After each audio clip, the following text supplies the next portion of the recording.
मैं इस पे बात करता हूँ। हमारे साथ मौजूद हैं इंजीनियर हफीजुल्लाह अलवी साहब, मरकजी मजलिस शुरा के रुकन है TLP के। बहुत शुक्रिया आपका अलवी साहब, आपने वक्त दिया है।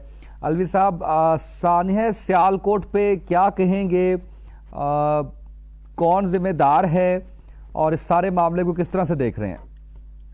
जनाब अस्सलाम वालेकुम। इसमें जिम्मेदार जो सामने आ रहे हैं वो तो फैक्ट्री के लोग हैं, जिन लोगों की उस मैनेजर के साथ बनती नहीं थी।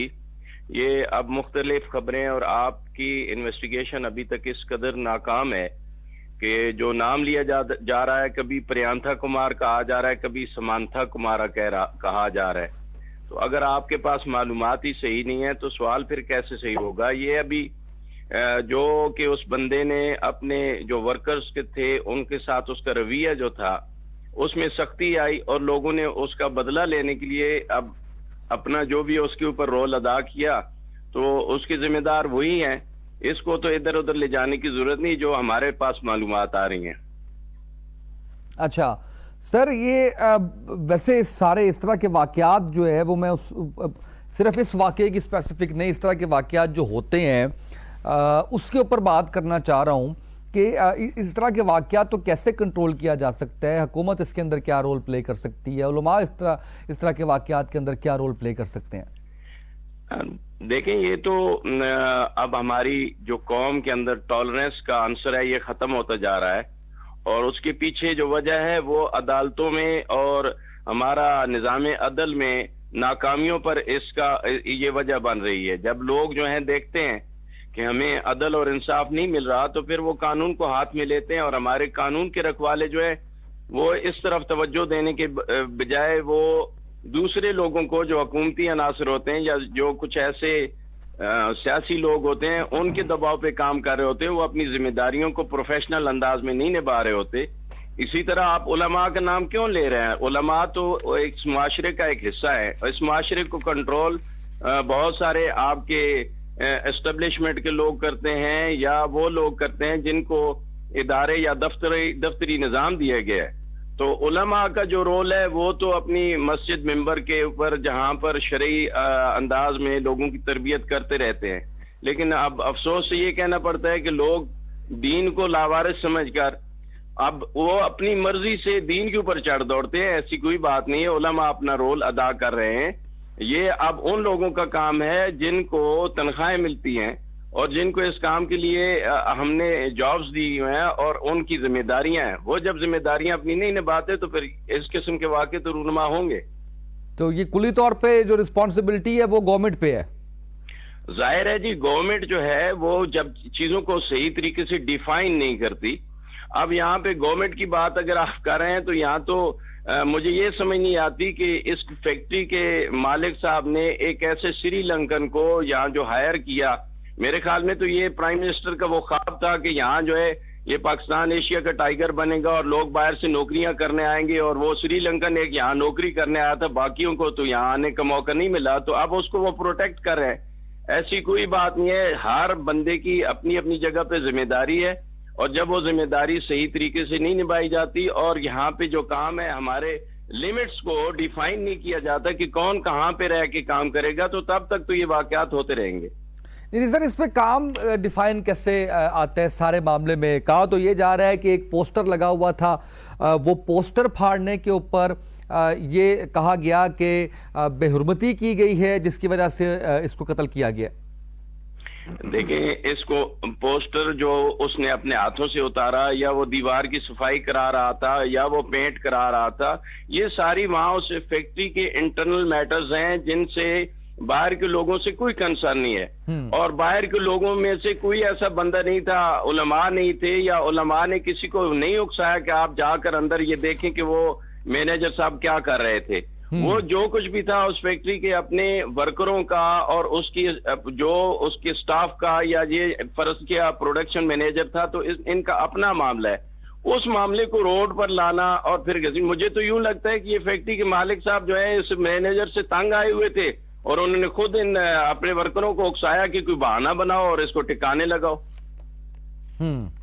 ये एक आप समझते कि वजह हो सकती है? ये वजह मेरे हिसाब से तो जो अभी खबरें आ रही हैं वो है। और अब जब आप यहाँ पे ये मॉब के हवाले करते हैं ना, जहाँ आप मेरा मौकफ ले रहे हैं जी टीएलपी भी, और कल परसों जो है राना सुनाल्ला साहब भी कह रहे थे कि जी अगर आप हमारी बात नहीं मानते तो हम टीएलपी वाला वो काम करेंगे। तो ये बातें करना छोड़ दें। मॉब को कंट्रोल करने के लिए वी हैव बेस्ट एग्जांपल्स कि एक इमाम काबा जो है 80 लाख को एक अल्लाह अकबर से कंट्रोल करता है, और मॉब वहां पे जो है ना वो अपनी मर्जी नहीं करता। इसी तरह काकुल का परेड ग्राउंड हो ना, तो एक परेड कमांडर एक जो है ना उनको अटेंशन या उनको स्टैंड एट ईज करने के लिए एक कमांड देता है।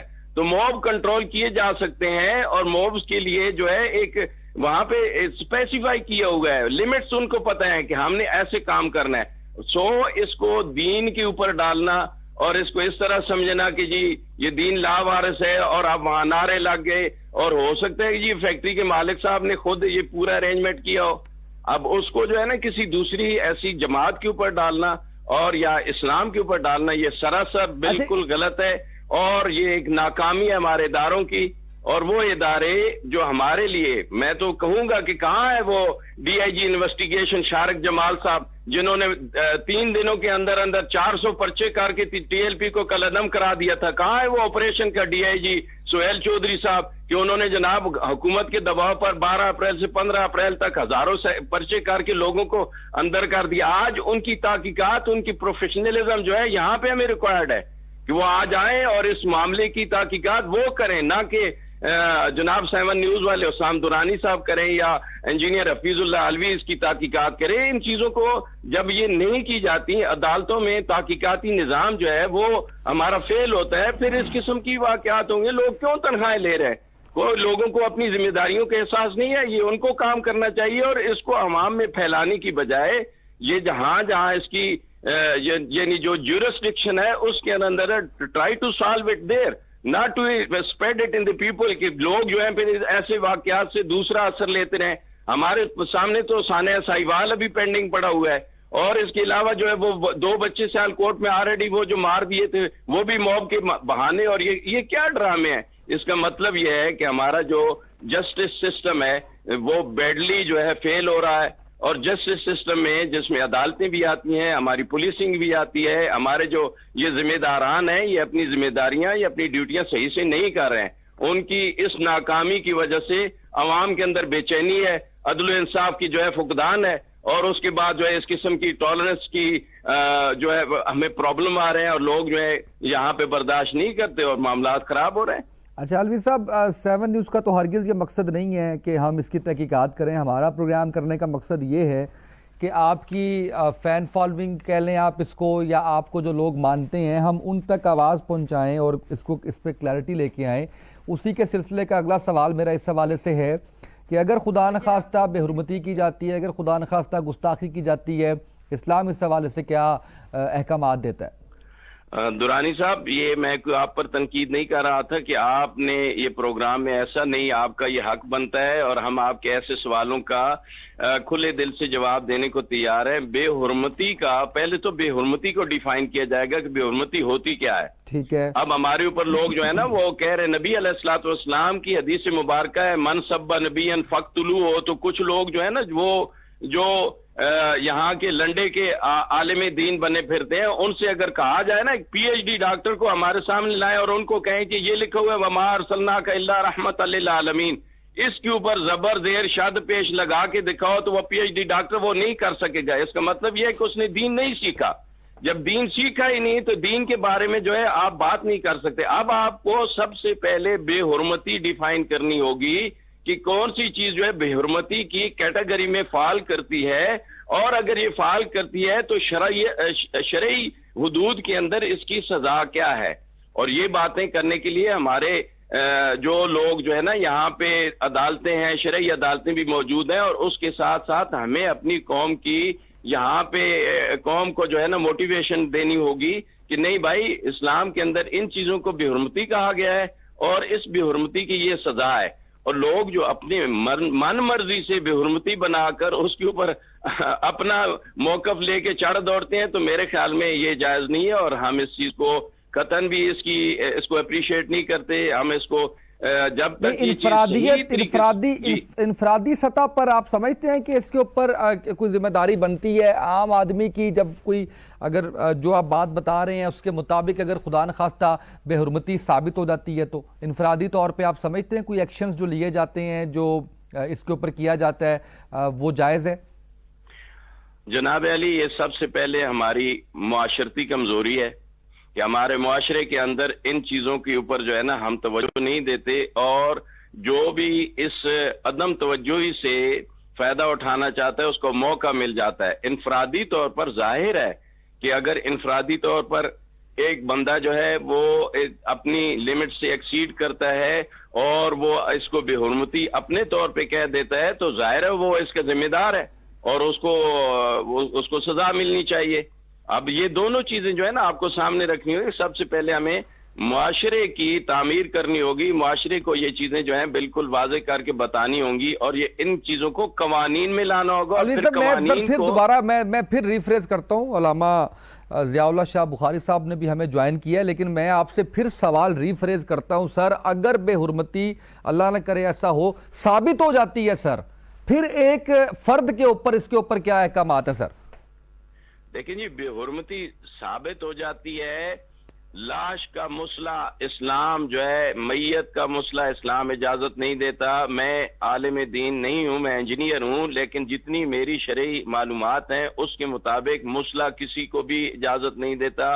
उसमें जो भी इन्वॉल्व है वो सजा उसको मिलनी चाहिए, और जो अफराद हों या फर्द वाहिद हो उनको अपनी जिम्मेदारियों का और उस बंदे को भी देखना होगा कि ये बंदा कितना दीनदार है, क्या ये 5 वक्त की नमाज भी पढ़ता है या नहीं पढ़ता। नमाज तो वो पढ़ता नहीं, इस्लाम को वो जानता नहीं, और वहां जाके वो एक नारा लगा के तो आपको ये शो कर देता है कि मैं जी बहुत बड़ा दीनदार हूं। तो ये चीजें नहीं है, हमें इन चीजों की इम्प्लीमेंटेशन बिल्कुल सही हो गया सर, बड़ा वादे तौर पे आपने इसका जवाब दे दिया है।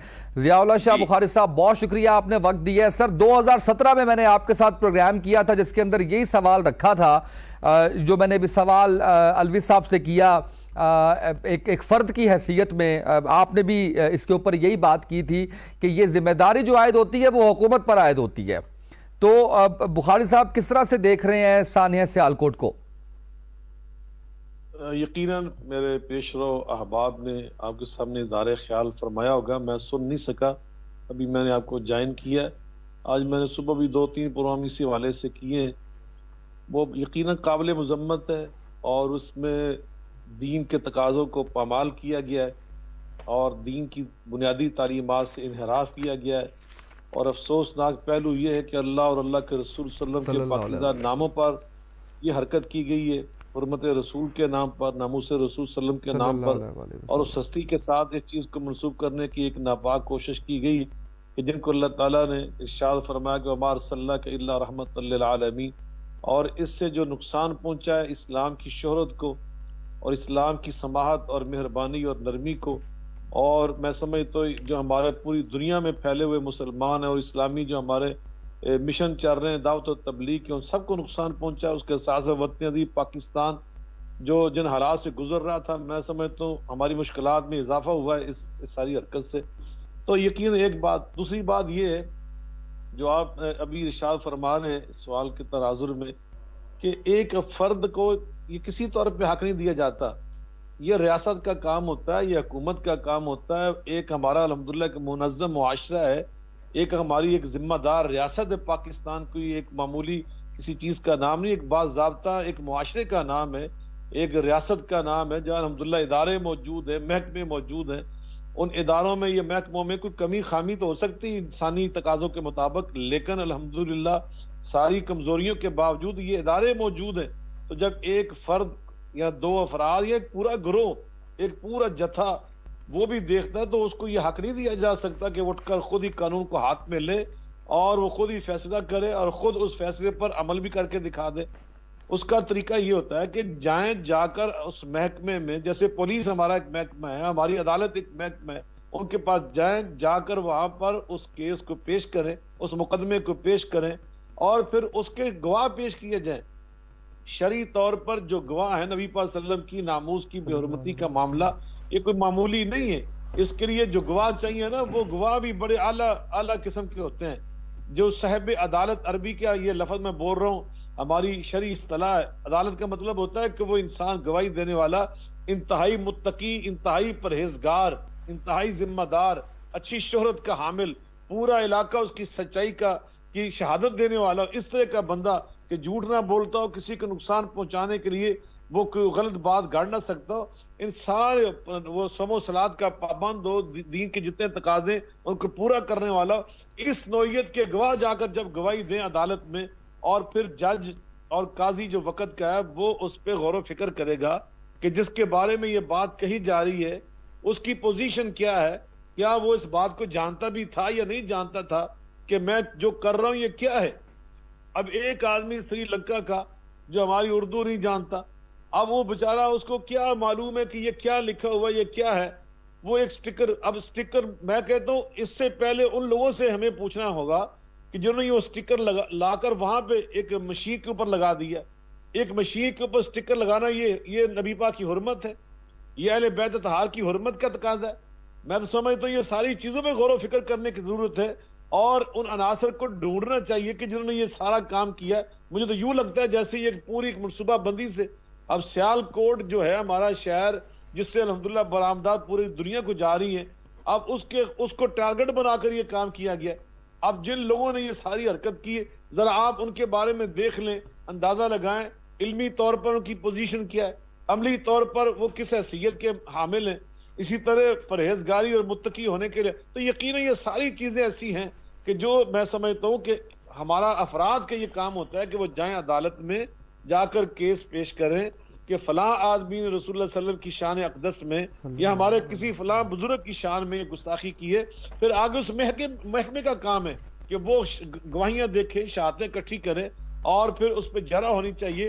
पूरी तहकीक के बाद फिर वो महकमा कोई फैसला करे और उस फैसले पर जो दूसरा महकमा है तनफीज करने वाला, वो उस पर अमल करके दिखाए।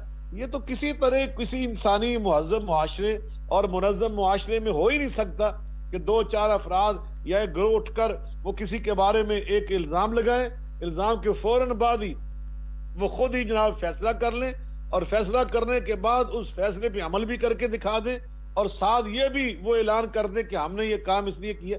तो ये सारी चीजें सच्ची बात है, इसने दिल दुखाया, लेकिन मुझे अफसोस है कि हमने मिन हैसुल कौम, अल्लाह की कसम, जो हमारी जिम्मेदारियां थी वो हमने पूरी नहीं की।